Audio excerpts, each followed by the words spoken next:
Good morning, it is Wednesday and you are watching Ireland AM. Hello, come on in. We're getting your day off to, we think, the perfect start with a strawberry tart, a book that's topping the charts, and how to shop fashionably smart. Love what you did. Thank you so much. Coming up later this hour, are you phone phobic? Employers claim that Gen Z and millennials are afraid to speak on the phone while at work. We're going to discuss this further at 7:45. We know that They love being on the phone.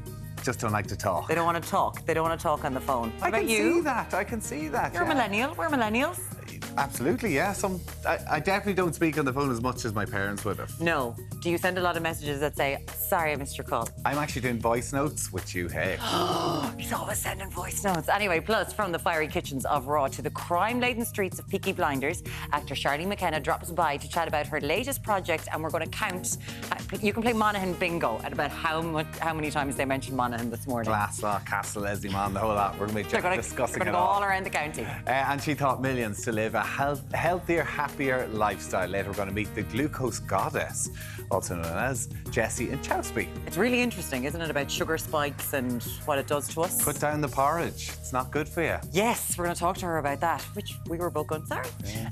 Deric is standing by with your first update on today's weather, and he's not in his tighty whitey swimming trunks. Deric, come on.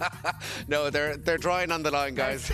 they got a good run out yesterday, didn't they? Anyway, good morning from Fordstown here in County Meath this morning. It is a beautiful start, plenty of hazy sunshine, although cloud building right across the day, so a little bit of slippage out there this Wednesday.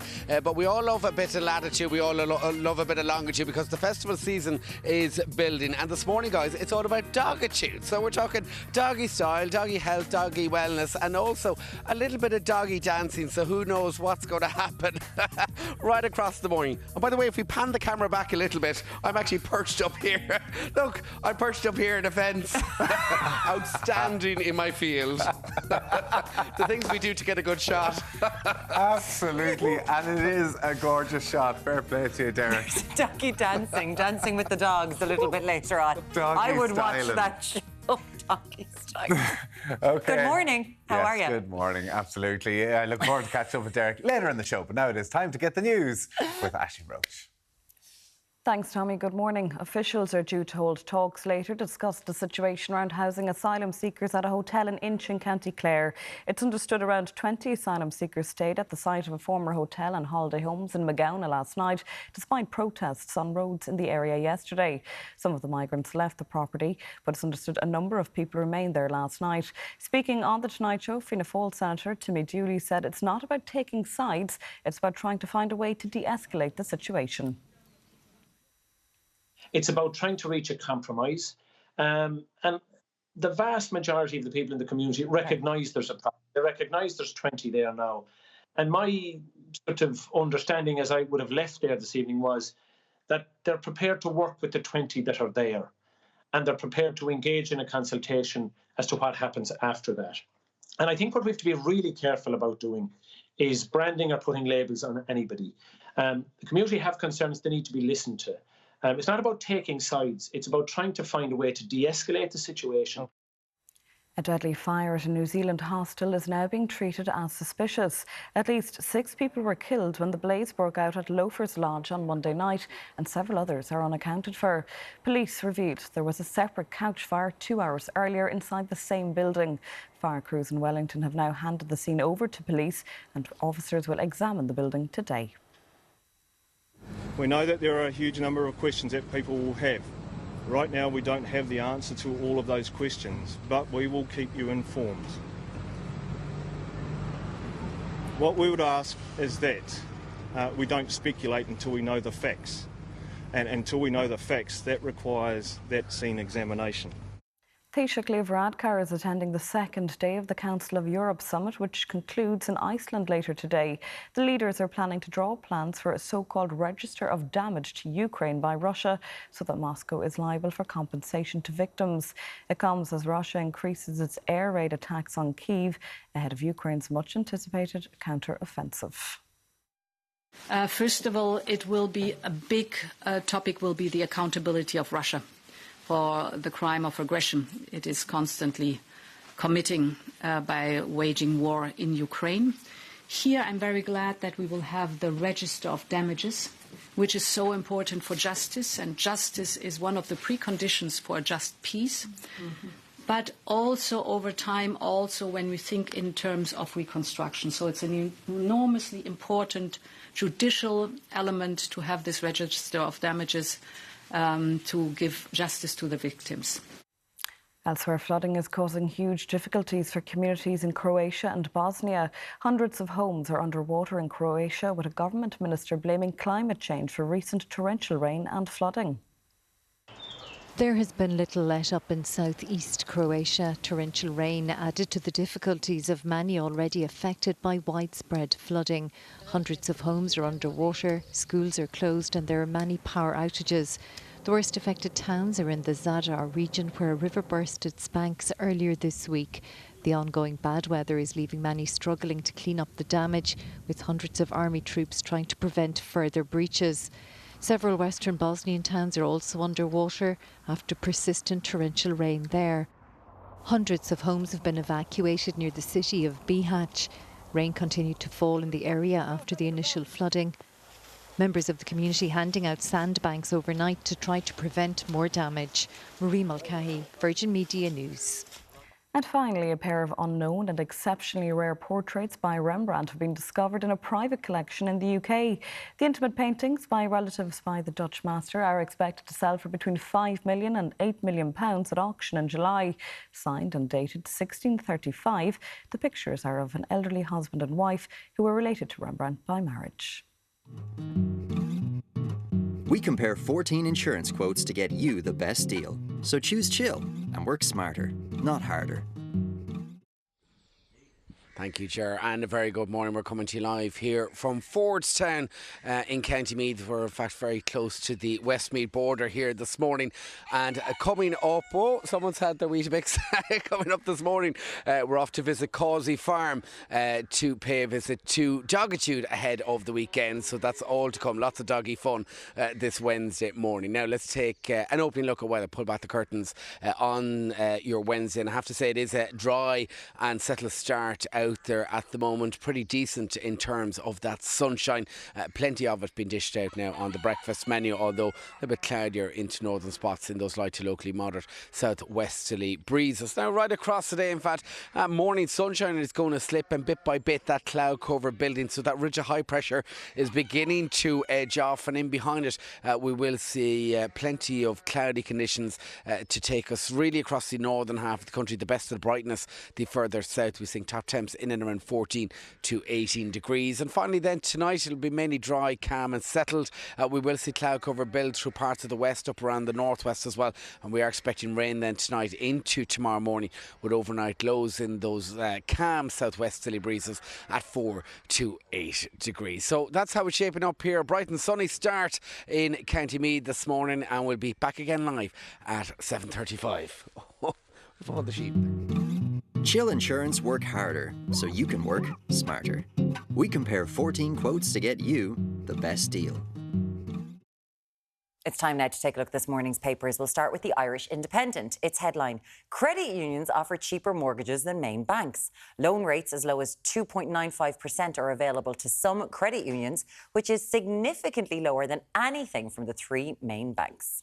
The Herald goes with Ring of Steel for Katie Fight. Matchroom, the promotions company organising the homecoming event, admits security will be tight at Taylor's World title fight in Dublin this weekend, with organisers admitting there is a very real threat, particularly with the politics that goes around boxing. The Star's front page: mystic mug. Debbie Paget, a home carer and psychic medium, it says, has been convicted of deceiving a man of €10,000 by telling him his deceased father told her he should give her the money. Paget of North Court in Ballymun pleaded guilty to the charges yesterday at the Dublin Circuit Court. Gardaí warn about anti-migrant protests. The government has been warned that protests against accommodation for asylum seekers could escalate amid tensions within the coalition over the response to the migration crisis. That's the front page of The Times. And keeping with that story, the Examiner says coalition clashes over refugees. Senior officials at all relevant departments across government are to meet today on the accommodation plans for asylum seekers going forward, as they now fear protests will only escalate. More on this from the Daily Mail. They go with Minister pleads for help over refugee crisis. The Minister for Integration, Pádraig O'Gorman, is pleading with the government to help in dealing with asylum seeker crisis as tensions rise in communities across the country.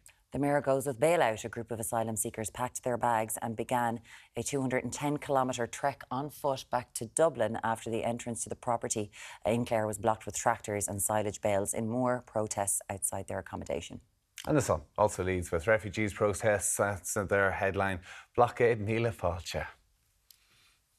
And we are going to discuss that story first today. We've got more on the blockades, which remain in place at a Clare former hotel, and it is now being considered an asylum centre. Yes, after the break, we're going to be joined by Danaher from the Clare Champion and Joe O'Brien, Minister for State with responsibility for community and integration. We'll see you back here in a few minutes. Welcome back. Now, you would have heard the story, of course, in the rural townland of Inch, County Clare. A blockade was set up outside the grounds of an old hotel after the arrival of 34 asylum seekers yesterday. Live in Clare is Danaher from the Clare Champion. And in studio, we are joined by the Minister for State for Community Development, Integration and Charities, Joe O'Brien. Good morning to you, Minister. Thank you so much for coming in to us. First of all, we'll go to Dan in Clare, though. Dan, can you give us an update on, has anything happened overnight from what we saw in the news last night, of course, or what is the current situation in Inch, County Clare? I understand there that yesterday evening, at the request of Timmy Dooley, that there was negotiations between the operator of Magana House and local residents who have raised a number of issues with the operator. He, I understand, is due to come back to them today, and there may be another a meeting this evening between the two parties.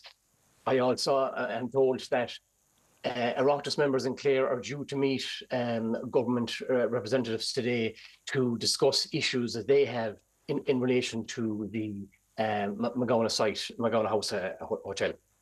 What are, Dan, some of the issues with it? We've seen locals there, and we've seen people who are blockading, and we've seen locals there going down with cakes and welcoming people.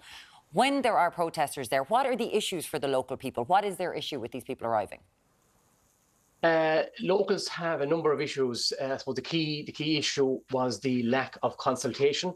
Locals asked their government representatives, including Deputy Cathal Crowe and Michael McNamara, what were the plans for the placement of international protection applicants. Deputy McNamara and Deputy Crowe tabled all questions, but they couldn't get any answers. And that has prompted a lot of fears in the community. One of the issues there, I suppose, is that the contract provides for up to 69 international protection applicants to be accommodated there in 19 rooms. But locals have asked, what will these refugees, what will they do during the day? They feel that they will have nothing to do, that because of the location of Magana House, it is located in a remote, isolated area. It's roughly about almost 8 kilometres from the centre of Ennis. So it's located a long distance away from a lot of the amenities that you would usually associate with centres like this. But Dan, are you saying they're worried about them getting bored, or what? Is that what they're saying? Well, I suppose they have asked what are the asylum seekers going to do during the day, that they believe that they're entitled to have access to facilities. For example, there isn't a public transport system there, kind of a bus. Now, that is due to be addressed by, I understand, Local Link. I suppose another key point, I suppose, if you just look at the agency that would normally support these people, Emer O'Connor, they're the manager of the Clare Immigration Support Centre. She pointed out there has been no planning for the accommodation of these asylum seekers. There's been a lack of consultation there with the local community. And I think the key point is the lack of consultation with statutory agencies like Clare County Council. The Clare Chief Executive, Pat Downing, has stated at a meeting there on Tuesday morning in the Council chamber that Clare County Council was not aware that the asylum seekers were coming until after they came. And I think we'll bring the Minister in on this, because I think this is the general consensus that we're hearing, is the lack of communications with this minister? And we're seeing there's obviously fears and legitimate concerns from people in County Clare, and we've seen it all over the country in certain areas. So what is your response? So just in terms of some of the concerns that were expressed, one related to fire certification and related to sewage facilities as well. Neither of them are issues with the buildings that the men are staying in, and also the shuttle bus, it's part of the deal as well. I mean, obviously we knew where the location was. We know about the facilities and stuff, but just in terms of the communication. I want to just get that out because some people are still unsure about that. So in terms of the communication, obviously we're at a very difficult situation at the moment. This time last year, we were accommodating about 8,000 people. At the moment, Ukrainians included, that's 80,000. That's obviously stretched our capacity in terms of how we accommodate people, and that is usually, unfortunately, looking to private providers. Harder and harder to get private providers. We have a situation in Dublin at the moment where we have people in tents on the street. We saw what happened last weekend. People in tents on the street outside derelict buildings that have been allowed to go derelict by continuous government policy. And that's a wider issue, but I suppose I want to deal with the immediate one, and that we need to get people off the streets in an urgent way. So we negotiate contracts. When the contract is signed, we have to move as quickly as we can. In this case, local representatives were given a few days' notice. The council was given a few days' notice. A briefing document about 6-7 pages long detailing the accommodation and the supports that go with it was sent in advance. Is a few days' notice enough? No. I mean, listen, you've just said that there's over 80,000 have come into this country. Yeah. That's not new.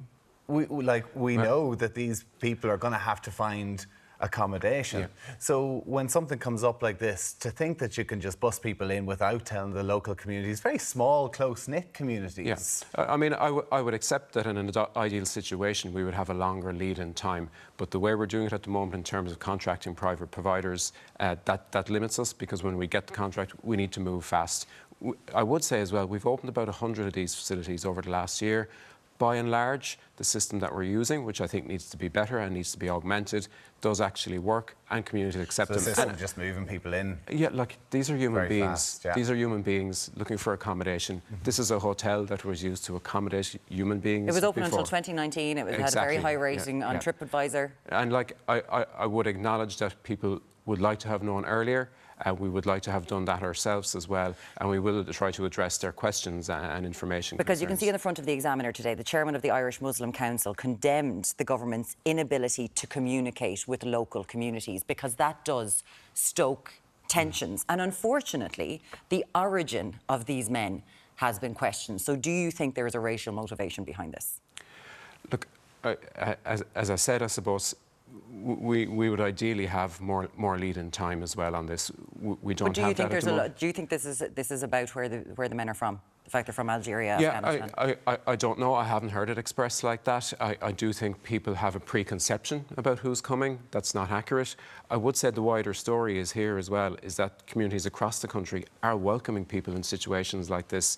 It's National Volunteer Week this week, and I'm not deflecting here now, but I was in Kildare yesterday, where we met a number of people who are international protection applicants, and they volunteer in their community and contribute hugely as well. That's the wider story. And I think if we can get situations like that going. But is it being communicated enough? Because you're sitting there going, a lot of these men have been here for 5 months. After 6 months, they can apply for a work permit. Yeah. They could be getting a shuttle bus into Ennis. We have got a huge lack of people working in so many industries in this country. If we manage to communicate to the local people going, they are going to give more to your community, your economy, where there's lacking jobs, but it's just not being done. Absolutely. No, I've been doing that, and it's part of the briefing as well, that they will have entitlement to work after 6 months, and in the majority of cases, and I've been around the country to a lot of accommodation settings, a large proportion of the people there who are international protection applicants are working, they are contributing, many of them volunteering. But does it feel like the right wing in Ireland, who we've all heard over the last few days that the Gardaí don't know how they're going to deal with it, they've been told by government to just get it sorted and they don't have enough recruits, do you think that the right wing in this country, because there are a lot of refugees, 80,000 as you said, do you think they're getting their message out there more than the government are, that people can contribute if we just have an open dialogue? You know what? I still think it's a very small minority of people who are doing this. And we've had protests, but they're circulating. Yeah, and I suppose I'm trying to push out and say that the majority of the responses are good, and it's important that people hear that and communities are acknowledged to do that. Look, We need to do something different here. We still have people on the streets. Some local authorities are pivoting in terms of some have Ukraine rest centres. There's one local authority has decided to use that Ukraine rest centre to accommodate international protection applicants. And frankly, unless we do something different like that, we won't get all the people off the streets that are on the streets at the moment. We're also seeing from the chairman of the Irish Muslim Council as well, he said that there's no robust plan in Ireland. And that's what we're seeing. And we have 80,000 have come into the country. You know, where is this going to go? Where do Ireland go from here? And I don't mean short term. Yeah. Like, where are we going medium term, long term? What does the government set out for the people of Ireland to see?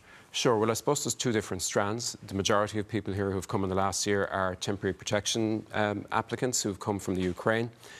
They're here on the basis of an EU decision that's granted them status in the country until, I think, February next year. That's EU dependent. The EU is discussing what to do with that. If that's extended, then we'll make longer-term plans as well. But at the moment... So you don't have longer-term plans at the moment? No. The point I was going to make is that thinking has already started in the Department of Justice in terms of what status those people might have afterwards, but it's Europe-dependent. The other strand is a more long-term one, where people get refugee status under the Refugee Convention. They come in, they get full status, they get full rights if their application is broken. If their application is accepted, they'll get the same rights as Irish people. And there are strands and processes where people integrate at a local level. Well, I'm trying to separate the two. There's two different strands and there's two different paths to integration on those two strands. We do have a policy of integration from day one for international protection applicants now.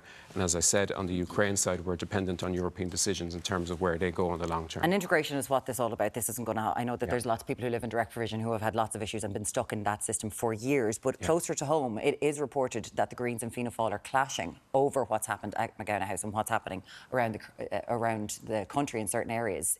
Are there clashes? Look, I haven't seen that. I've heard reports of things said. I wasn't at a cabinet meeting. I don't sit at cabinet. But look, we work well together. A lot of government departments are working well. Department of Housing has the refurbishment strands, the modular strand, the offer a home strands. They've been doing good work in that space as well. Social protection is doing a good job. Justice, the Department of Education and what's happening in the schools is exceptional as well.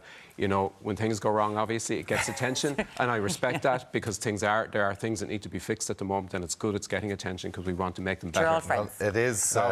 We have honest conversations, and it's a serious issue. It is a very serious issue. Listen, Minister Joe O'Brien, Minister of State for Community Development, Integration and Charities, and of course journalist with the Clare champion Dan Danaher. Thank you so much for both joining us this morning. Again, 0896 111 111. Please do get in. Welcome back. Now, we just talked about all of the front pages, essentially, which is about the blockade in Clare. But there are other stories today. And joining us this morning is Barry Gallagher from the Irish Sun to tell us more. Barry, it's lovely to have you. Great to be here. The first story today, this is from Gordon Manning in the Irish Times. And this is about Rory Gallagher, the dairy manager. Yeah, former dairy manager, I suppose. He's just stepped down from his role. Amid those abuse allegations from his ex-wife Nicola that was shared online. He stepped back from the role on Friday before their Ulster final bout with Armagh that they came away from. Second Ulster title in a row, but Rory had no part of it. Well, that's it. It's not even in the newspapers because it happened late last night. With Kieran Meena is going to replace Rory Gallagher going forward into the All-Ireland Championship. And no we other shall statement see made, what else comes of that down the line. Now, let's move on to another story that is in the Irish Times this morning. A big spread on this about food production is fueling premature death. Yeah.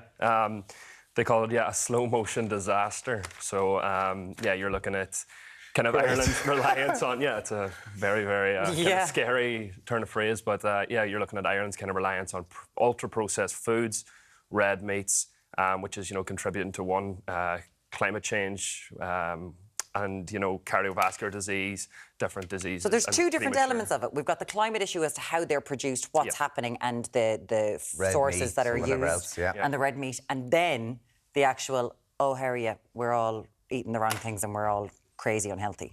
Yeah. It's double-pronged. Yeah, you talk about diabetes, cardiovascular disease, and it's the fact that these ultra-processed foods are essentially kind of driving us away from, plant-based proteins, vegetables, those kind of things. So I think they're trying to steer us in that direction, which could be tricky. Well, listen, we know this. Like, everybody's living in such a fast, hectic lifestyle nowadays. It's so easy to just go into a supermarket or a local shop and pick up these ready meals.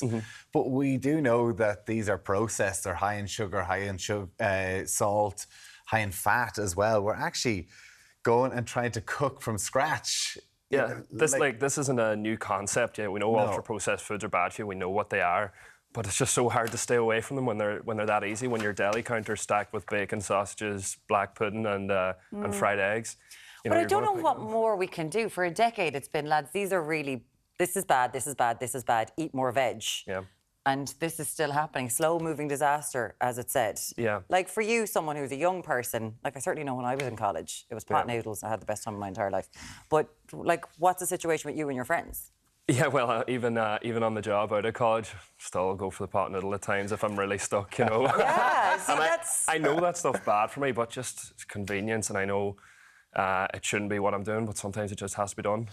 Convenience, again, I just think this should be down to the retailers and the government. They have to try and, because the price to eat healthy is so expensive. Like the cost of vegetables, the cost of putting it all together, I still believe. People say if you batch cook, but if you want to try and make a meal, I still think it is the cheaper option to get a takeaway or these processed meals. Maybe I'm wrong. But we live in a free market economy where they're like, well, we're allowed to do this. You can't are we getting to banning them like happened with cigarettes? Is it like these are really bad for you? We're shoving them in this fridge where we've got major warnings it's kind on of them. About education as opposed to maybe finger wagging. Right? Yeah. The benefits of plant-based foods. And making home ec maybe a core subject. Absolutely. Yeah, definitely. Wouldn't that be a good thing?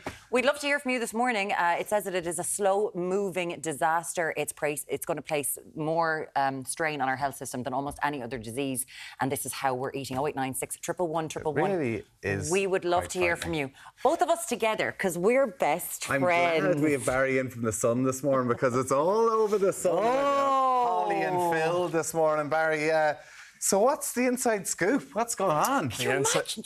Lads, stress of it. Holly and Phil, of course, this morning. Looks like there's a bit of a breakup potentially on the cards. There's some kind of a tiff going on there. I suppose, the Sun have the inside scoop on that.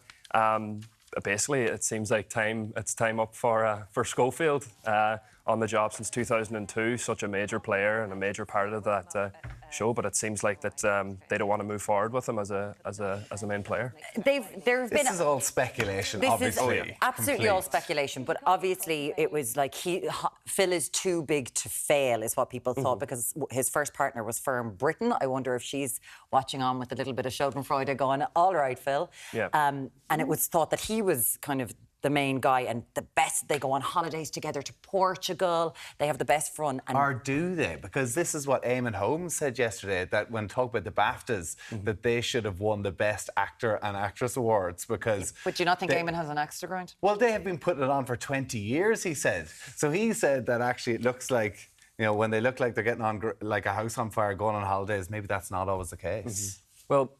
their chemistry between, even Holly Willoughby and Phil, like she joined the show, I think, 2009. Like, they're such an iconic kind of duo of British TV. And I think it's their chemistry that really brought them to that, to those heights. But I think viewers have noticed that there have been there are a few fractures there, So 170,000 people stopped watching in the UK. And that was just in Ireland after our after show. us. More people watched it on Monday because they wanted to tune in to see how they ran it. We watched it. I thought they were fine. I thought they were fine too. Anyway, Phil and Holly, would you be very sad? I love them. 0896 111 111. Barry Gallagher, first time I'm making the news. Well done. A pleasure to have you. Thank you so much. Thanks for having me, guys. Thanks so much. Great to have you. Coming up, we're going to be talking about phone phobias. We'll chat to you in just a minute. I know. Now, let's Just one. Gen Z and millennials have become so reluctant to make work calls that businesses are now hiring experts to teach their staff the necessary skills to communicate on their phone. This is a phone. You pick it up and you say, hello. Is this a course? Because I'm going to... How much can I charge for this? This would be absolutely amazing. Here to talk about this, Phone Phobia, our Global Head of Learning and Development at Robert Walters, Louise Campbell, and podcaster Pádraig Wilson McCarthy. It is a pleasure to have you both here. Thank you so much. And I'm going to be honest, I hate voicemails, I hate voice notes, and I hate picking up the phone. Louise, is it a new thing? No, I think it's been predominantly over the last 10 years. There has been such a decline in phone usage, particularly in a business environment.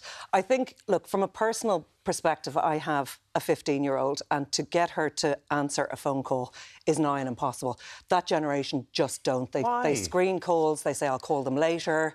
That generation find phone calls, believe it or not, they find them unproductive. We were talking about this earlier, and also quite intrusive. It's like, why are you bothering me?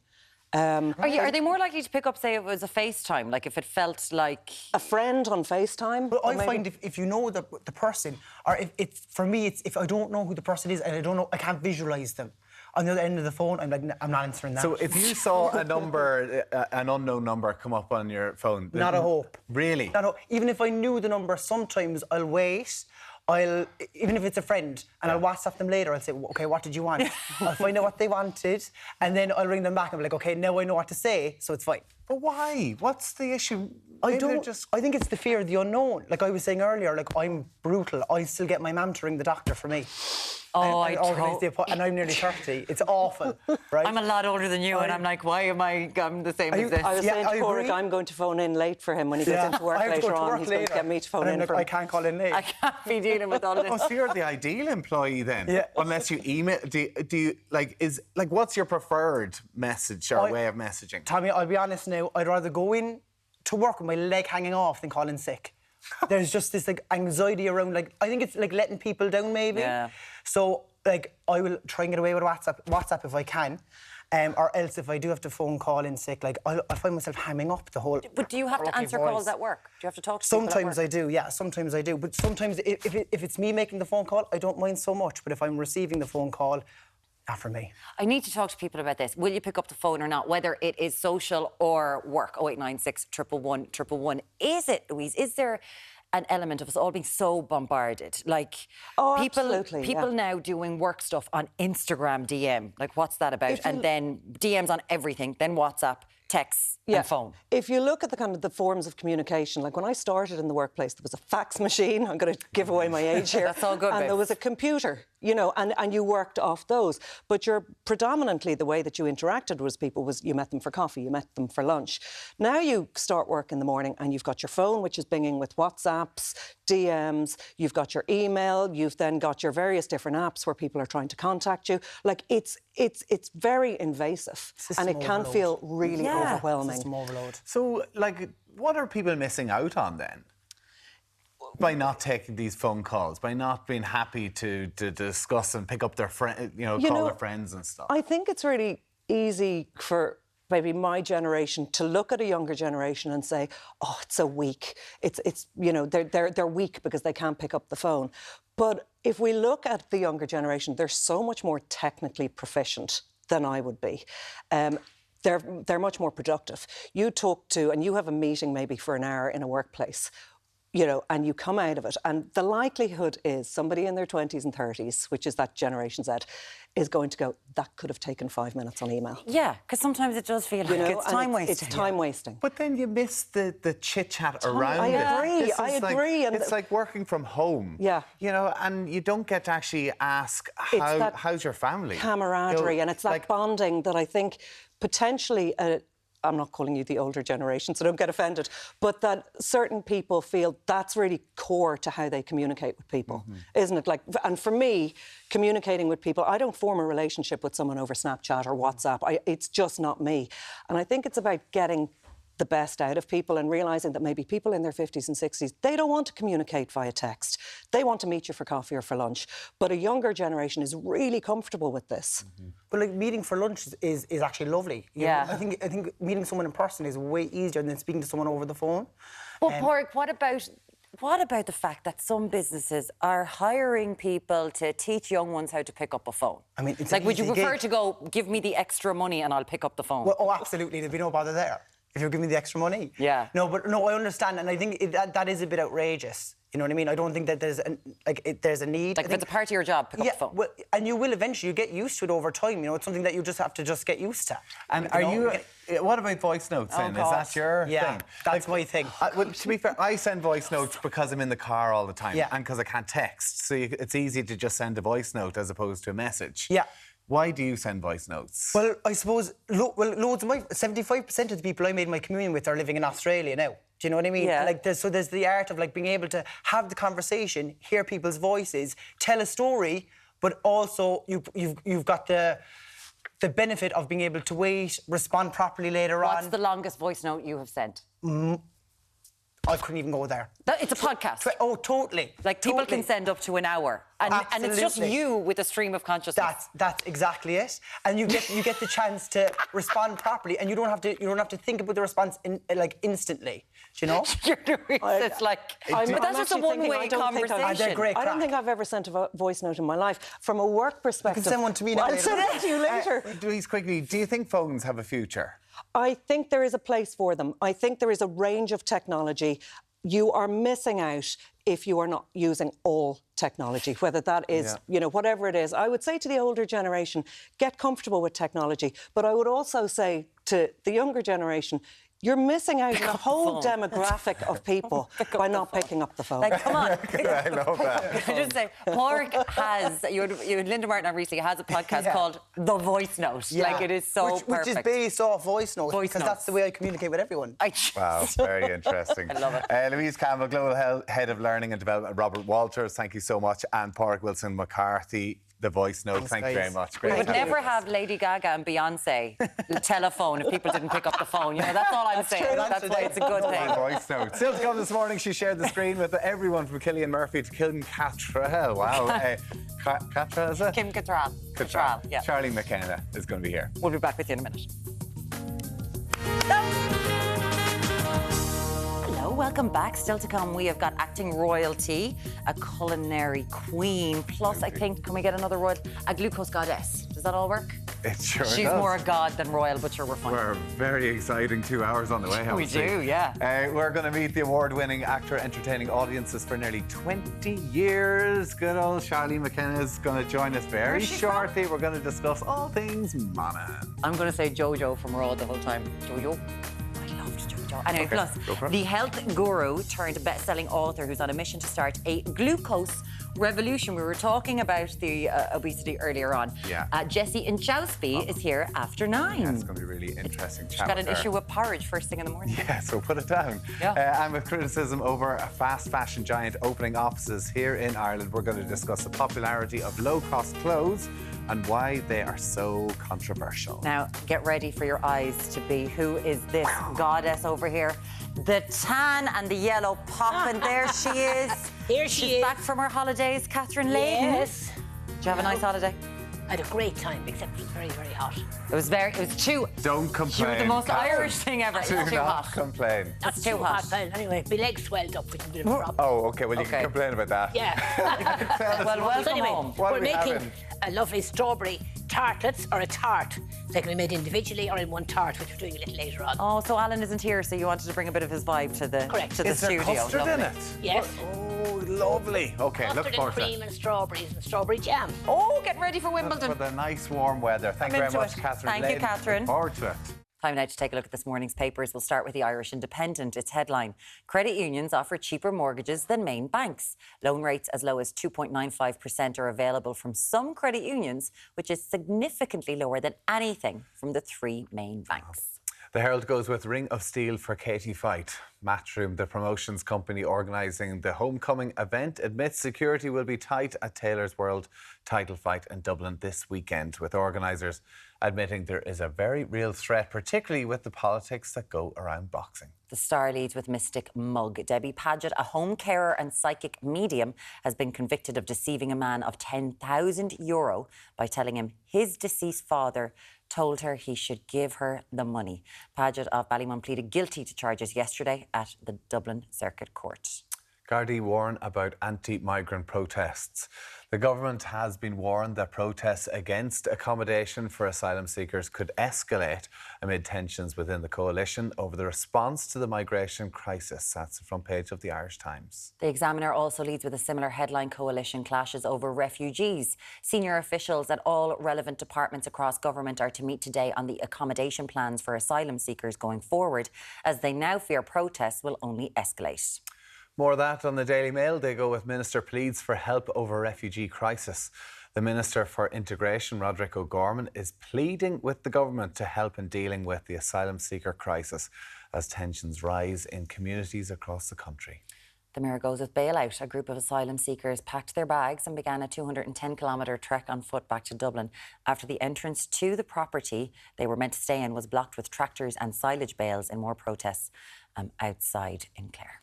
The Sun also leads with refugee protests and their headline, Blockade Míle Fáilte. And there are messages on that. We spoke a little bit earlier on to Joe O'Brien, who's the Minister of State for Integration and Community Development. Ellen says the same thing happened in my town last year. No one was told of all the refugees moving into a hotel. There were no resources for these poor people. And the locals were furious about how it was handled and the lack of information. Orla said there's loads of ghost estates sitting empty around the country. Surely they're more suitable than a tent on a street. Because there is a homelessness crisis. Like, we've got to remember that. And as you said to Joe, like, this is the government. This has been a problem that we've had going back a long time. Oh yeah, it's not new. No, and it's the fact it just comes back to the home crisis, the building crisis. We don't have enough houses in this country, and unfortunately, it's just escalating the whole situation. And without the proper communication, what do you like? It's not good. And Joe just says the issue appears not to be with the asylum seekers, but with the government, with no prior consultation. What more can you expect? Thank you so much for your messages on that. You can still get in contact 0896 111 111. We're also talking about phone phobia. So it turns out a lot of big corporations and companies are actually having to get in experts to try and help Gen Zs and millennials get used to picking up the phone. Be happy to talk to people. Can I give you a business idea? Because apparently the woman who's offering this, there's one woman in America who offers a course on how to pick up the phone for $3,500. Wow. That's how much to pick up a phone. But like, she's called the phone lady, I gather. Kathleen has said that she's 43, and I've lost that message, but she says she's 43, and my God, I actually hate to hear my phone ringing, and I hate talking on the phone. But like, I grew up with the phone in the house, and like, you know, you rush to answer the phone, and your mum could be talking on for hours. And they'd love. And I remember being a teenager, and you know, you get home from school and you talk to your best friend for 3 hours on the phone. But now I can't. I get the sweats. But we never had the option of voice notes and text messages, whatever else. Phone calls were the only thing available. Like, we're going to send a fax to each other. Voice notes are a crime against time. I like That's what I think. Note. Jerry says, my phone has been on silent forever. I can't deal with the shock of it ringing. If I get a phone call from a number I don't know, I let it ring out, then go back, check the call history to see if that number has actually rung me before. Then I'll reply with a text only, is what Jerry says. Also, 43. I love that you're giving us your ages as to where it's like, it's not just Gen Zs. We hate the phone too. Our millennials as well. Let us know on this. Well, you have I've got my phone on silent at all times. Yeah, well, it does scare the life out of me when it rings. The bloody phones. And the other thing as well, everybody has the same. If you have an iPhone, they've all got the same ringtone. So it rings, everyone's looking around for their phone. Anyway, send in your text, 0896 111 111. We'd love to have a bit of a laugh with that as well. We certainly would. Now, I'm very excited about this. Another of Monaghan's finest. Another? There she is now. Charlene McKenna is in the building. She's looking forward to chatting all things Glasgow and Monaghan and everything that's great. It's just apparently this is just a tourist board ad for Monaghan. Is that Only okay? Monaghan. That's all we're discussed. That's great. Otherwise, I would be on to my agent like that. I'd be like, why am I here? What's going on? No. She got the brief. Monaghan tourist board are going to love you. The award-winning actor is going to chat to us next. It's great to have you back. Now, she's the Monaghan madam who has worn many different acting caps, from terrorising Tommy Shelby in Peaky Blinders God, it was to so the good. no-nonsense detective sergeant in Bloodlands. Charlene McKenna is here with us. Madam, how are you, madam? Madam? Madam. I wasn't aware that I ran a brothel. A madam from Monaghan. I didn't say madam. I think they went for the double M's. I'm just trying to go, madam from Monaghan, get that on the front of the Irish Sun. What is Charlene McKenna actually doing in Monaghan? We don't talk about that publicly. We don't have anything that we need there. Yeah. Will we take an old look at your latest outing? Oh, here we go, your brand new show. This Do is, it. look, a clean sweep. She can't handle it. No, can't. It's unbearable.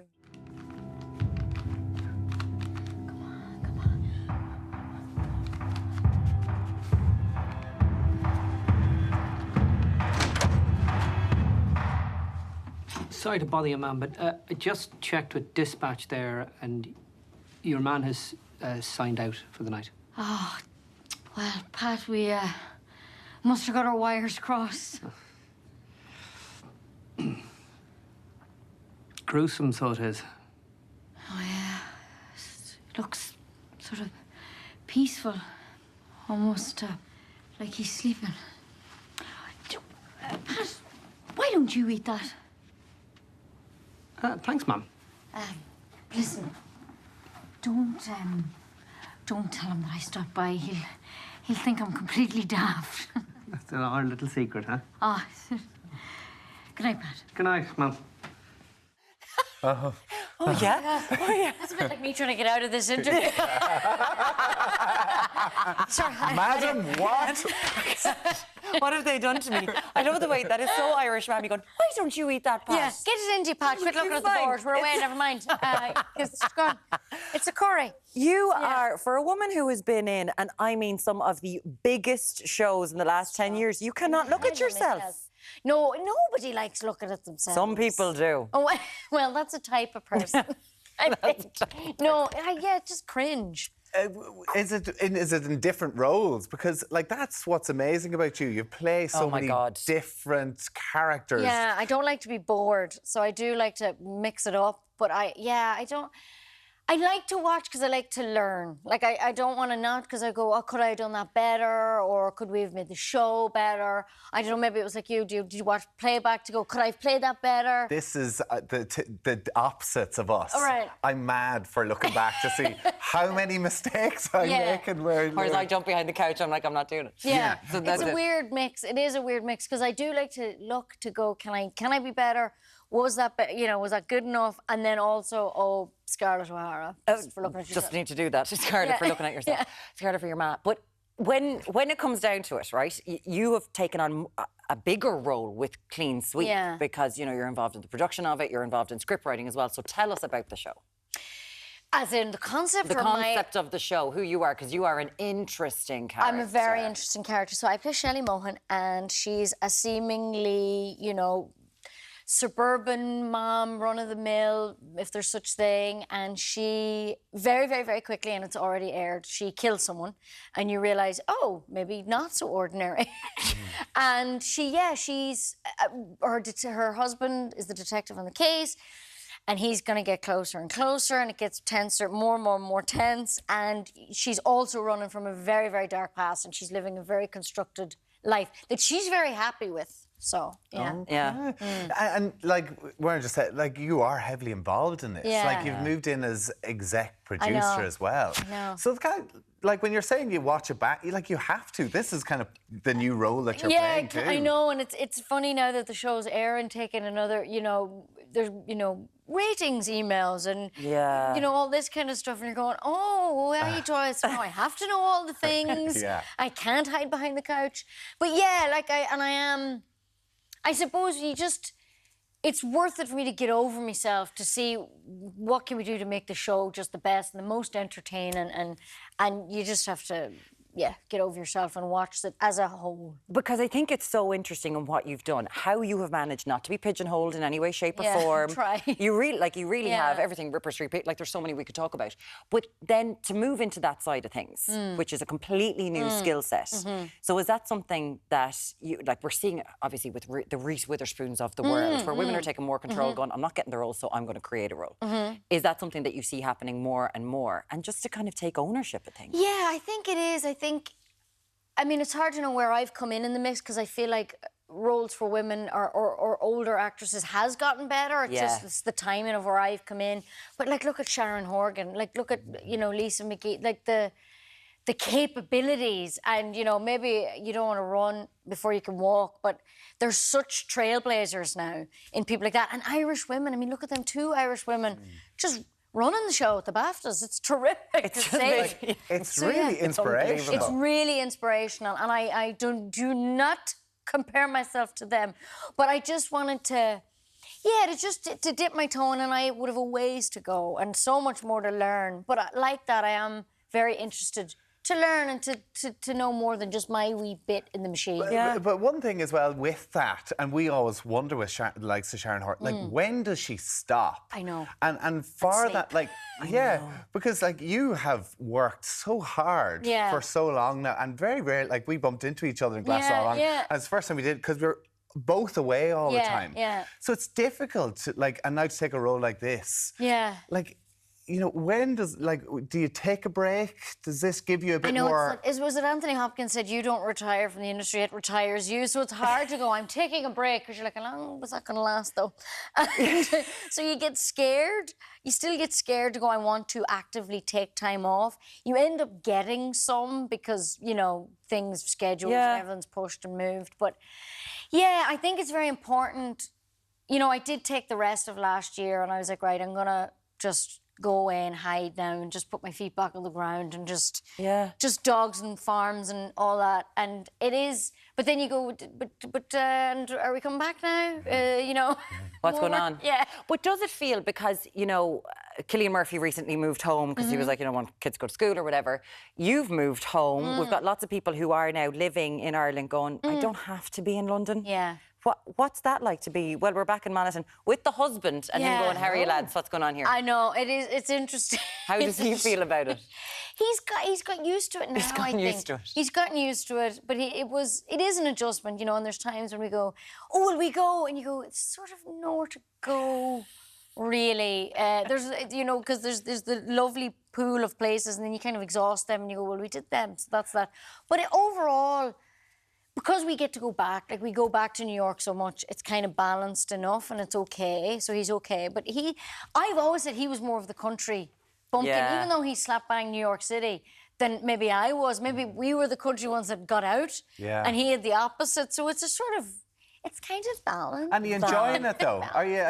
You're enjoying being back home again? Yeah, I am. Like enjoying the farm and a little bit of a slower pace? Yeah, I am. I find, like, particularly now when things like this, you're doing a press junket or you have a show coming out, it's literally quiet, and it's psychologically quiet, and I think that's really important. It's out of the madness, and I think that's very grounding. Because you can kind of see the people that you've worked with. It's funny because it does seem like the women can kind of go under the radar nicely, like Sharon goes about her life. But then someone like Paul Mescal, you've worked with him, you've worked with Cillian Murphy as well, and it's intense. That sort of a thing. Yeah, it's interesting. There is still the slight, you know, I guess, patriarchy of it all, because, but you know, it's great. I'm like, let them have it. We can then go to Tesco's with our spots out in the ground. It's fine, hat, don't worry. But yeah, no, I don't know. They do. They're hunted and hounded. Yeah, it's weird. It's mad. It does seem like a strange. Still mad. And then even like playing with Matthew McFadden, who's in Success, you played with him twice. It's like I love Matt. Really? Yeah, he is just the best. He's a good friend of Adam's from the Ripper Street days, and he's just the best. You say he plays such a baddie, like, you know, not a nice person. And he's the nicest guy, like the nicest guy on the planet. But I did have to walk down the street in New York with him and Adam, And between Tom, Mel, and I was going... You're joking me. Was it insane? It was mental. Like... It was, yeah. To see it, because it's not to be like bringing up Holly and Phil or whatever, he did look like he got along. Yeah. Like, even though in Ripper Street it was like very different worlds. No. It's nice when you can go, we're mates, we can pick up the phone. Yeah. And to have that support. Lovely. I've been very lucky. I've worked with nearly all just sound people. Yeah, very, you've very worked lucky. with everyone. Like, you've worked with so many shows. Yeah, So, yeah. A lot. And very, very, very few. Terrorising the world in Ripper Street, not in Ripper Street, in Peaky Blinders, and then you're all having a great time off set. Yeah, absolutely. Isn't that lovely? Yeah. So good. Well, listen, we're delighted to have you. Thank you. Monaghan, madam. What's next? Are you making a film in Monaghan? Yeah, we'll have to do something. A few extras. Yeah, give us in the background. I'll give you a call. Oh, listen, of course, Clean Sweep, it aired on Sunday, RT1 at 9:30. Charlene McKenna, great to have you with us. Thanks Pleasure to have you in. Thank you so much. You're very welcome back. It's time to get fruity with a delicious strawberry dessert. Indeed, Catherine Leyden is making a strawberry tart. Tartlets. Now, strawberries coming into season now, perfect. And this is an ideal recipe for any fresh fruit, or indeed even tinned fruit if you wished. Now, for people who have difficulty making a short crust pastry for an apple tart or whatever, I have a simple recipe here that I use. Apart from just buying it in the supermarket. I know, I wouldn't be doing that. Okay, sorry. Doesn't taste the same, Tommy. Now, in there, I've put my 125 grams, that's 4 ounces of butter, softened, unlike the other pastry where you have it as cold as possible. Here I have 75 grams. The other pastry now. Short crust pastry. Pastry. No, short crust. Oh, right. Everything must be as cold as possible for that, OK? For short crust pastry? Yeah. What's this one you're making? This is a variation on the short crust, actually. Right, so it's short crust pastry as well, but it's the warmer one. Yeah, it's different. Okay. And I use an egg in it. You wouldn't generally use an egg. So what's the difference? The texture is completely different.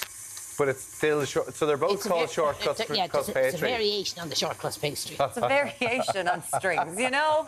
You know? It's a variation, guys. Variation. Now, so which is you your just favourite? beat the butter, but my favourite. Yeah. The cold one or the warm one? The cold one, because I'm good at it.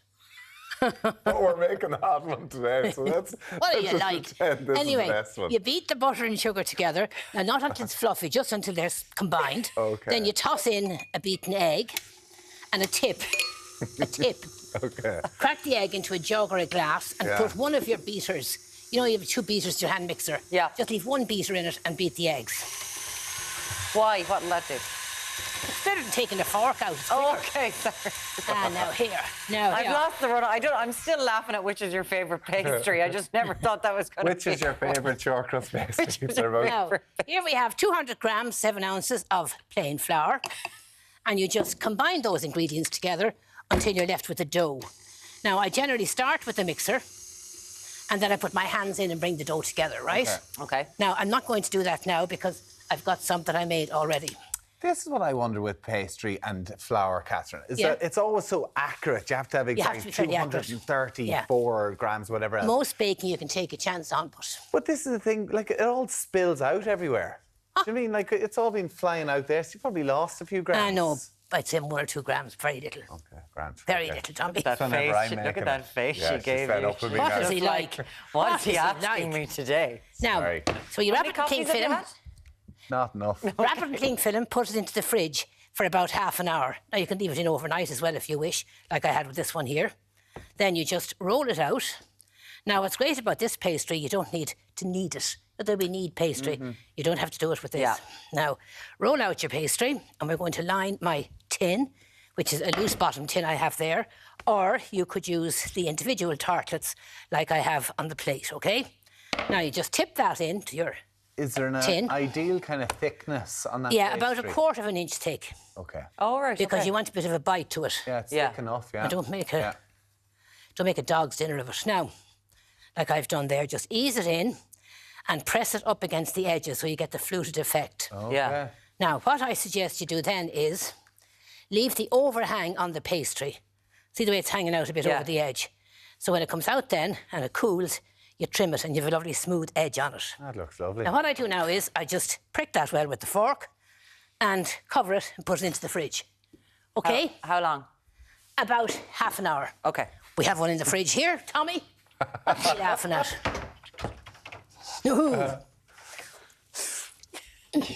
This is nice and set. There's a good one, right. And you put that into bake at 200 centigrade, 400 Fahrenheit, gas mark 6. To stop it lifting, you really put a bit of tin foil in it. You stabbed that. I stabbed it well, didn't I? You really did, yeah. Into the oven for 20 minutes. So put the tin foil in to stop it rising. rising. Ah, Yeah. that's clever, right. Now, 20 minutes at what heat? 200 centigrade, 400 Fahrenheit, gas mark 6. So now, there you go. Here we have our custard, our jam and our strawberries. Now, Lovely. Just going to spread the jam over the base, strawberry jam. Now, what would be the difference if I did the cold one? Like, would it be different shape? Or Oh, no, it'd be the very same, except the taste would be different. Just taste. This is more biscuity.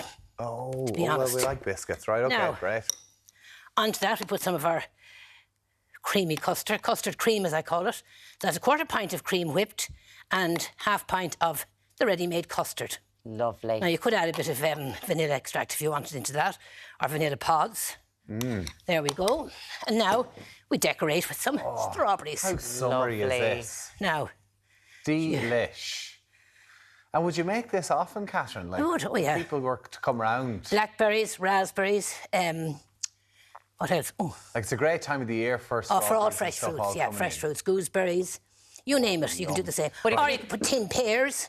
Can we try one Do of these take one of them each, yeah. But if you get if you get your pastry right, perfect. If you learn how to do it, you'll always be able to whip it up, no hassle. Absolutely. Like, that's the thing. Yeah. Do it with your eyes closed, really. Yeah. Now Lovely. arrange the Oh, raspberries these are strawberries pretty. on top. And we're ready for off. Here we have some here. And a few more here. Excuse me. Now, if you've put the tin foil in like I did Yum. on your pastry, do you like it? Make sure you remove the tin foil after about 15 minutes. All right. To brown the And bottom leave- of so the leave it pastry. 5 minutes in there. Yeah. So there we have the tart, strawberry Yeah. tart, or the tartlets. Do you like them? Great. Catherine Great. Leyden, that's absolutely gorgeous. My Thank pleasure. you so much. My there pleasure. Now, And then And I stick them look- in the fridge. Look forward to you making the other short-cut pastry The next time. Yeah, absolutely. You're a howl. We'll be here for an hour with her rolling it and rolling it and rolling it. That's the thing they edit the most on the Great British Bake Off. Thank you, Catherine. That's right. Coming up Thank you, next, Catherine. the downsides of fast fashion and how to have a more sustainable style. That's what we're going to be discussing next. Yeah, you're very welcome back. Minister for Enterprise, Trade and Employment Simon Coveney has been criticised for attending the opening ceremony of the fast fashion giant Shein's new offices in Dublin. Here to talk to us about the dangers of fast fashion and what we can do to make a difference is sustainability strategist Pat Kane. Pat, it is lovely to have you with us. And I know that you've also got a website called Reusey, which is like a hub for environmental living, and this is what you do. Yeah. But I suppose there's an awful lot of people that are like, well, I have to live with fast fashion. I can't afford anything else. What do you think are the dangers that fast fashion imposes? Before I suppose we address the dangers, I would like to say that this is not aimed at anybody buying out of fast fashion brands out of necessity, right? Because we know it's cheaper, and we know, guess what? Some people are facing financial challenges. The cost of living is extremely high. So we're not pointing fingers here. What we're asking, and in fact, we're not pointing fingers at consumers, right? The teenagers buying from Shein or any others. We're looking for support from governments, from, education, or I suppose institutes or schools or whatever it is, to educate us on like how to shop better and why do we need so much? We don't really, right? Yeah. So when you see Simon Coveney turning up to the opening of a major fast fashion brand, it's not really the right picture to be painting, is it? It hurts me a lot. I was about to say a little, but forget about it. Yeah, it hurts me a lot. But they put up, and I wear fast fashion, hands up, I absolutely wear fast fashion. There's up to, I think, 5,000 new articles of clothing go up on the Shein website daily, every single day, which I had no idea. 5,000 different styles. Different styles of multiplied clothing. by units. My goodness. So who knows how many. So it's a huge amount, right? Yeah. I know we're talking about government here, but we live in a world now where almost every single retailer has said, OK, we can get people to buy new clothes every week if we keep bringing out new styles. Yeah. So this is what it is. There has been a marketing shift. It's gone from 4 different seasons to there being something new every single week. So it's a win for them, and there's nothing that happens. They don't get punished for it, for their environmental impact, right? Yeah. So it's like I always say, it's never even about the clothes. It's about the behavior that they're driving. It's about that overproduction, that overconsumption, and telling us that we need new things all the time. You need to jump on the latest trend. Otherwise, hello, what are you, even? So that is the challenge. There are obviously environmental challenges. The fashion industry is responsible for 20% of water pollution globally. We're talking about 10% right now, approximately 10% of greenhouse gas emissions, with that set to increase over the years. So obviously, there are environmental challenges, but human rights as well. I don't know if you know, but certain companies like Shein, they will pay, give or take, $550 a month to a garment worker. That is if that worker produces 500 pieces a day, which brings that down to 2 cents of a dollar per piece a month. Wow, that's insane, And isn't it, 2 the cents. impact? Could you imagine? But a lot of these huge manufacturers and these huge companies will say, oh, we have our green line here, we have our eco, we do our bits for the environment, but not, hiding away the 95% of our business that we're firing out there. Like, is that something that they're going to have to try and stop? Yeah. So the EU is bringing out a directive called Green Claims, where they're going to try and get businesses to literally they're going to try and regulate all those green claims. So you can't go about, oh, this is our conscious collection, and there's 5 items in there. What happens to the rest of the collection? How do we call that? The reckless collection? Who knows? So, but honestly, right? So there will be this directive hopefully coming in soon, and they will also address the fact of durability. So clothes have to last. Items in general, not necessarily clothes only, but things have to last. There's no such thing as these, like you buy this year, upgrade next year. So phones are a very good example. The EU have example. been working on the inbuilt obsolescence sort of the structure around that for years, though. We've been waiting it. So is that you don't buy a phone and it can break 18 months later. It has to be like guarantees. Like my mother got rid of her oven recently. It was 35 years old.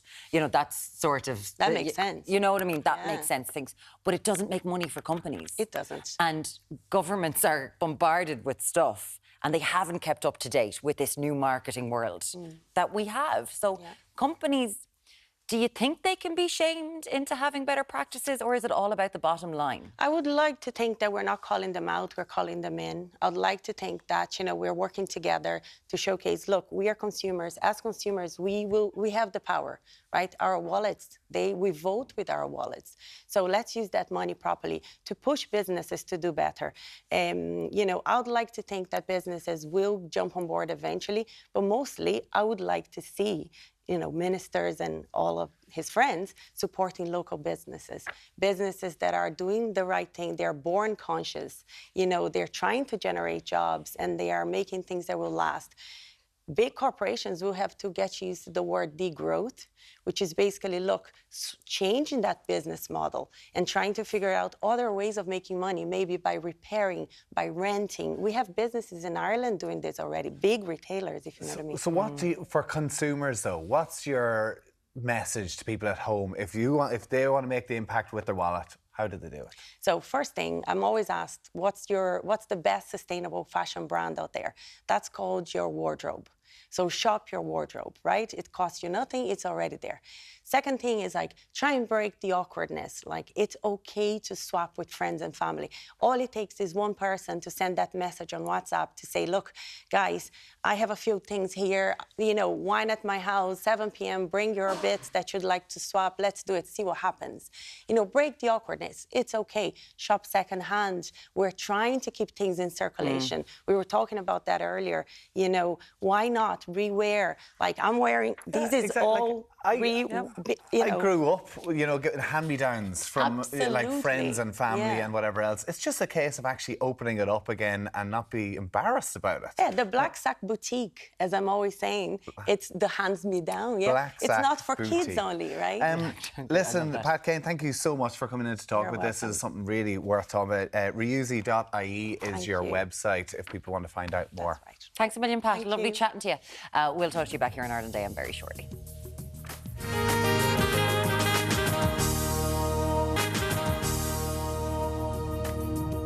You're very welcome back. There's lots more coming this hour. We're talking everything from sugar spikes to wine that tastes nice. So wine doesn't raise our sugar levels. What are you talking about? There's no sugar in wine.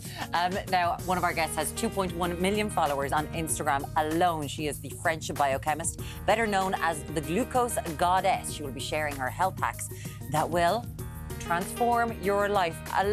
A lot said about porridge that I wasn't ready for. Yeah, absolutely. You weren't. You were like, sorry? As I was eating my breakfast this morning, reading about that. Plus, we're going to taste the fruitiest Pinot Grigios. I gather it's a Pinot Grigio day. Michelle Lawler from Nude Wine Company's here. Good morning to you. Good morning. Are you going to help solve a hangover, did I read? Maybe. Maybe not. So it's International Pinot Grigio Day. Any excuse is all I can Happy think. International Pinot Grigio Day. And so we're going to taste a Pinot Grigio and then alternatives to Pinot Grigio. But Pinot Grigio has the highest, in general, the highest level of sulphur in its bottle compared to, say, Cabernet or Chardonnay. What does that mean? Yeah. We'll find out, I guess. Okay. Sulphur never seems like it's a good thing, to be honest. It's in a lot of stuff. It's in all wines anyway because it occurs as part of the fermentation, but you can add lots in if you need. We'll find out more, keeping people on their toes. Deric's weather has gone to the dogs this morning. Deric, how are you getting on? Tommy, I'll tell you, we're surrounded here by our gorgeous, furry, four-legged friends. You're headed Dogitude the weekend after next. We're going to be talking all things dogs. We even have a little bit of dog agility as well coming your way at 9:35 this morning. But can we take it? What's this little fella's name? Poppy. Oh, Poppy. Can we a close up of Poppy here? Look, she is just chilling it out. All the curls as well. Look, we're matching. All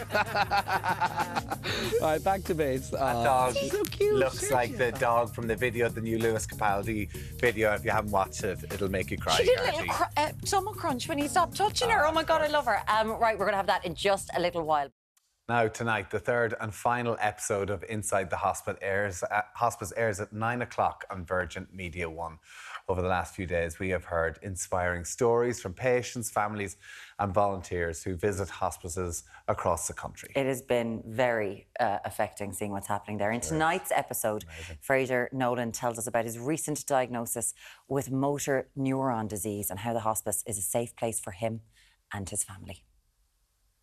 6 months ago, I was fine, and now obviously it's going extremely fast. So I think my speech is getting a lot worse. My right hand is failing, so I imagine it won't be long till it's usable.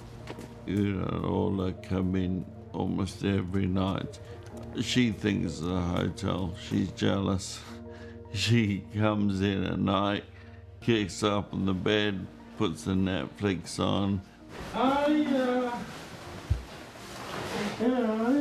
She said to Ola last night, why does Daddy get to go to a hotel and I don't? So, I think it's been very positive on her. Ideally, home was where I like to be for my last few hours. Oh, it breaks my heart, that story with Fraser. And of course, he does have that 7-year-old daughter, Una, as well. And it is just amazing to see their family in episode 1 and episode 2 last night. And now he's actually doing art, amazing artwork, using just his eyes because he's lost all control of his hands and everything else. And the artwork is so incredible, and just the attention to detail that he gets from the nurses and the people in the hospices is just because initially I think they were going to his house, and then of course he's had to move into the hospice as well. But his hope is to kind of get home. You'll see it all. I think that talking to a lot of people about the show, being scared of the word hospice and what happens inside there, because it's what we all, you kind of wonder who's going to end up there, if you're going to end up there, and what this television programme has done to kind of open people's eyes to what the realities are and the humanity inside in hospices. And they're kind of magical places. Like, I don't get it. There's this magic around them and the people who work there. The people who work there are just absolute angels as well. Listen, and they benefit so much out of donations, and that is really what this is all about, is trying to raise money for the great, amazing work that they do there. And you can see the QR code over there in the corner. If you can, hold your camera up to it, scan it, donate whatever you can, or else visit sunflowerdays.ie. Now, a reminder that the Inside the Hospice, it does air again tonight on Virgin Media 1 at 9 o'clock, and you should watch it. Absolutely. Thank you so much. We'll talk to you back here in just a few minutes. It's a misconception for some that only people with diabetes need to be concerned about their blood sugar levels. Well, join us now to reveal some simple everyday hacks to keep our blood sugar stable and improve our overall physical and mental health is Jessie Inchowski, also known as the Glucose Goddess. Good morning to you, Jessie. Thanks for joining us this morning. Good morning. Thanks for having me. So, listen, give us an idea for people who maybe aren't fully aware of what exactly is glucose and why should they be aware of it when it comes to their health? So glucose is our body's favorite source of energy. So every single cell in our body uses it for energy. And as human beings, the main way that we deliver this glucose to our body is by eating, specifically by eating starchy foods like pasta, rice, potatoes, and sweet foods. So anything from a piece of fruit to your favorite chocolate cake.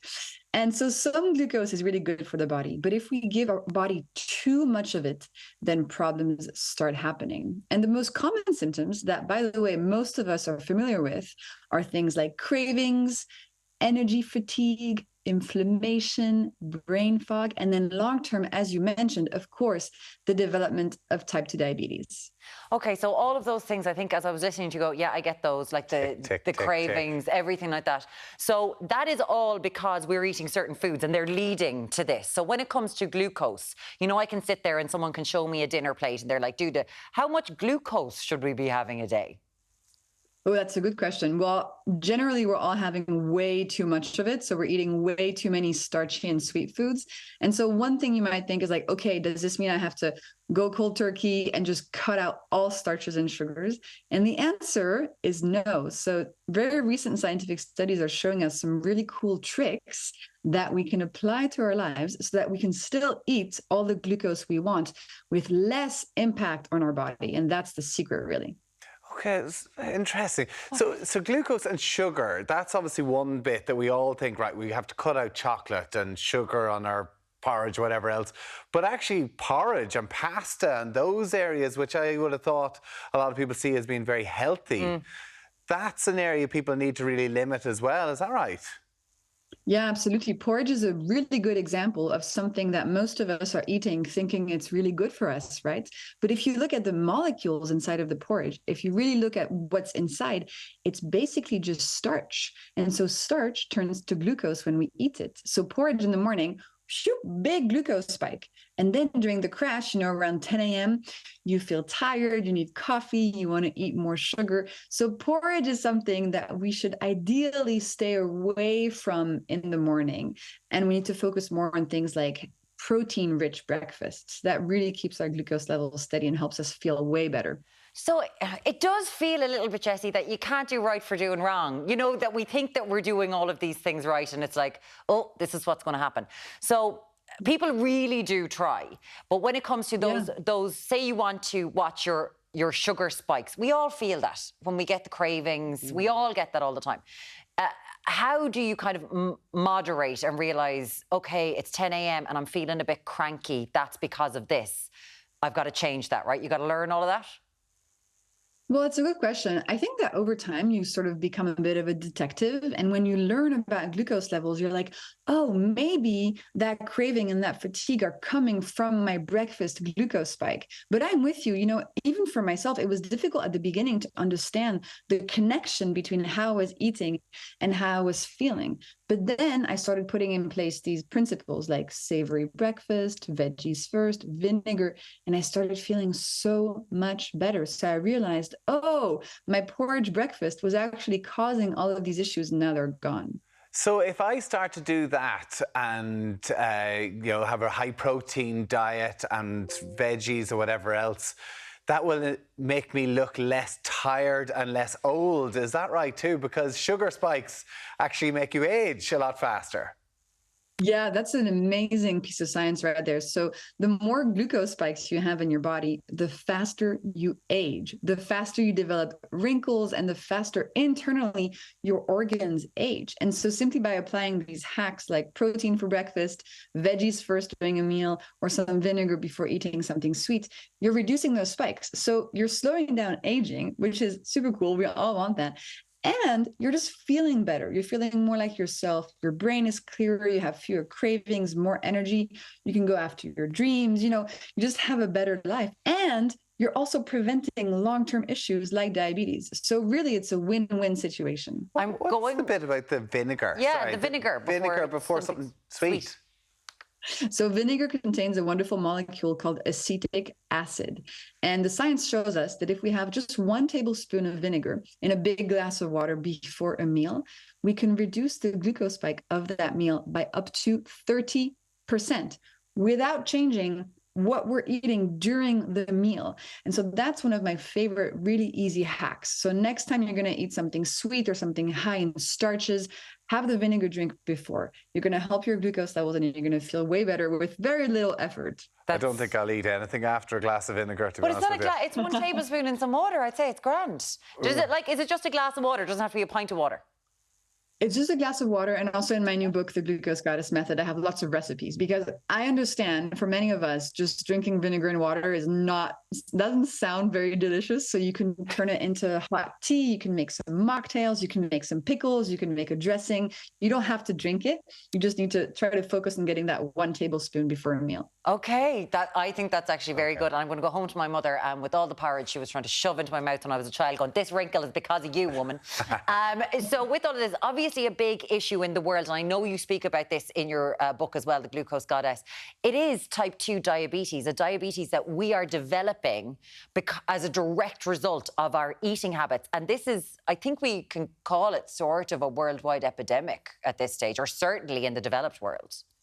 We can. There's 1 billion people in the world today who have either prediabetes or type 2 diabetes, and that number is increasing in all countries every year. And as you mentioned, it's a condition, a medical condition, very tightly linked to how we eat. And the more we have glucose spikes, the faster we inch towards developing type 2 diabetes. And so even once we have type 2 diabetes, by learning these hacks to reduce our glucose spikes, we can help put it into remission. So that's what's really cool. We actually have agency, we have power, and it doesn't have to be super hard. You can start with the vinegar, then the savory breakfast, then the veggies first, and you're going to help your body heal. Okay, so I've got the vinegar. What other staples, just quickly, anything else I need to have in my fridge or cupboard? Yeah, you need to have ingredients for a savory breakfast that's built around protein. And this is so important. It's a cornerstone of steady glucose levels. So for example, you could have some eggs, make some nice eggs in the morning, maybe on some toast. My favorite breakfast right now is just to have leftovers from dinner before. It sounds so silly, but it's so effective because we just need to eat normal foods for breakfast, like a meat or a fish or, some sort of protein, some veggies, a bit of starch, and that really helps. And then you also need to have some veggies in your fridge so that you can create the famous veggie starter. So this is one of my favorite hacks.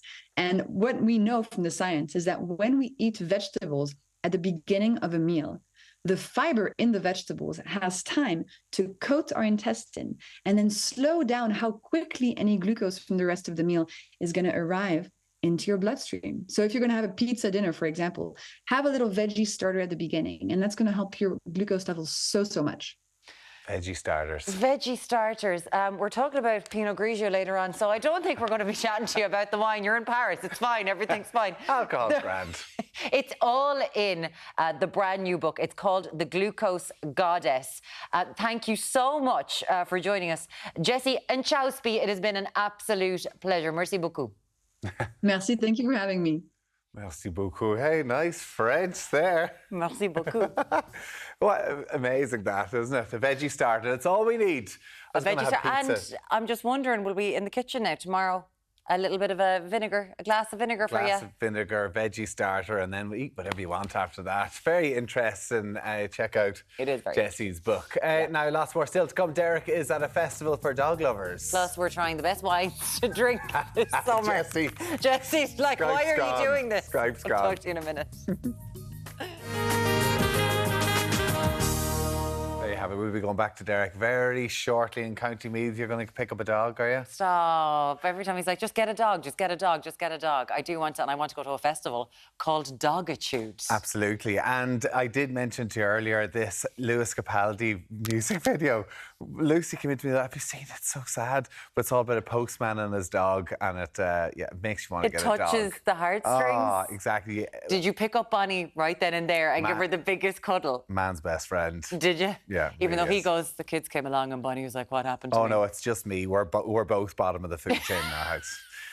Now, let's get back to Deric. He is live in County Meath for a festival, but not exactly the type you think. Deric, take it away. Yeah, guys, all about dogs. If you're looking for a doggy, you've come down to the right spot here this morning, because we're surrounded by lots of our four-legged little furry friends here down at Causey Farm in County Meath. Dogitude is a festival for dogs kicking off the weekend after next.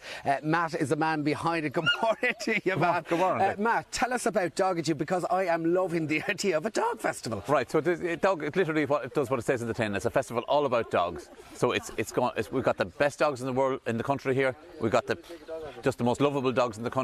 We've got lots of different things happening. So lots of different fields around the farm. There's different things happening. One field is a sheepdog trial. The next field is agility, which I call show jumping for dogs, but agility competitions run there over the 2 days. The next field then is all about gun dogs, retrieving from the pond, amazing obedience. We've got a demonstration arena then that has things like protection dogs, where obviously the baddie runs out and the dog goes out, takes him down to defend its owner or to defend its owner's property. And as well as that, we've got a music festival as well. We've got 6 different acts over the 2 days.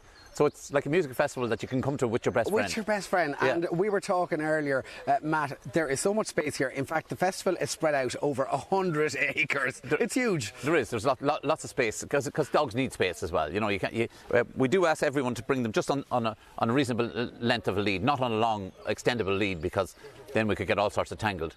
But it means that we have enough space that people can wander around and not get knotted up in everybody else's dog. Matt, you started this festival last year. We had a bit of a bump with COVID, but it got up and running last year. Yeah. It was a huge success. It was on the day we were mobbed, and so we're doing it over 2 days this year, so that it won't be as packed. But we're hoping for bigger and better. How many doggies did you get down last year? We didn't, because the dogs don't need a ticket. It's only the people. Yeah. So, but it was in the thousands, maybe 3.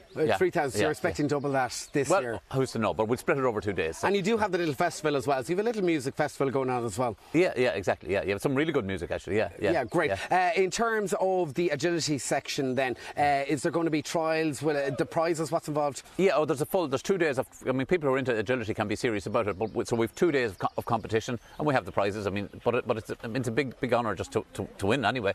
But we also have a go arenas where you can do it yourself, not a competition. But if you thought, this is a sport I'd like to do with my dog, you can go in, and we have fenced arenas with all the gear there, so you can take your dog through it and see, does he like it? You know, it's a taster of it. And I believe there's one of your sheep's up for grabs as well. One of your sheep. That's the prize. That's the prize in the sheepdog trial. Yeah. Anyway, we're going to pop over here to Pat Peppard. And Pat, you are a dog trainer. You're in the game a long time. In it about 15 years. And before that, you were into horses. Horses, yeah. Yeah, always around animals. Is it a tough job training dogs? No, every dog is different, you know. They have all their own little personalities and they do their own thing at times, but we get through it. You specialise in dog trials. We've got a beautiful lab, and in fact, you breed the labs then I do indeed, yeah. We breed them at Forest View. We've our own line of dogs at the moment. So they're all fully health tested. And they're doing well. You're going to be doing dog trials at the weekend. I believe you're going to demo you're going to demo something here. What are you going to do? Well, we're going to show you a short little memory retrieve. Okay. Which we use. It usually should be about 80 yards, but we're just going to put it here. What's the doggie's name, by the way? Quinn. Oh, Quinn. Okay. Yeah. So we're going to show you now. We get your dog to line up. Make sure she's looking into the area. So we're going to put our hand out in front of her and tell her, go back. Look at that. And off she goes, Pat. What's she retrieving there, Pat? A dummy. Okay. Yeah. So you've set up 2 of those. I've set up 2 of those. So it's to build her memory up. So we get her back to sit her in line. Give her a second to think. And then we're going to send her back for a second one. Go back. And she does it right on command, Pat. Yeah, everything is on command. Man's best friend. Look at her there. Man's best. So well trained, Pat. How long would it take to train a dog like Quinn now? Train a lab? Dogs vary. Labradors don't really come to themselves till they're 3. You know, they're more mature at 3. Spaniels, 16 months. You know, it depends. Like a lot of training goes into field trialing. So a dog is you're probably always training them, really. But as you said to me earlier, every dog is trainable. Every dog is trainable, yeah, There's definitely. a dog in the country that can't be trained. No, that's true. Before we let you go, Matt, where can we find you online? Dogitude.ie. Dogitude.ie if you want to come down, and I believe there's going to be thousands of dogs down here at the Lots weekend. of dogs, and hopefully the sun is shining. Yeah, and you don't need a dog to come. If you like dogs, this is the place to come. This is the place to come. Whether you have a dog we or know not. Myrna's looking for a doggy back in studio, so hopefully she might find something. She might find something she likes. Anyway, guys, for me and all the dogs here, a big wave to everyone back at base. Back to you in studio. Look at this. Good Class. Some cute dogs. Those sheepdogs are just so incredible the way they can retrieve. If you do want to go and visit Dogitude and Causey Farm, County Meath, Dogitude, I love that, 27th and 28th of May. I'm not talking to him because he made me watch the Louise Campbell video. No, I didn't. You were watching Deric's interview. I was watching Deric's interview, but I speed watched it and I cried numerous times, so I'm trying to get my eye makeup. So in the break, watch the Louise Campbell video as well. Now, it's amazing. It's amazing. It's very sad. Anyway, we were talking a little bit earlier on about Gen Z and millennials and how they actually don't like using the phone. Yes. They always using the phone, texts and whatever else, but never make phone calls. So we've put out, if you ask people their opinion on it. We have a message here that says, I have phone phobia. I'm 46. I told all my friends to just send me WhatsApps. I always jump if I hear the phone ring. It scares me so bad. See, there you go. Matteo, we get that too.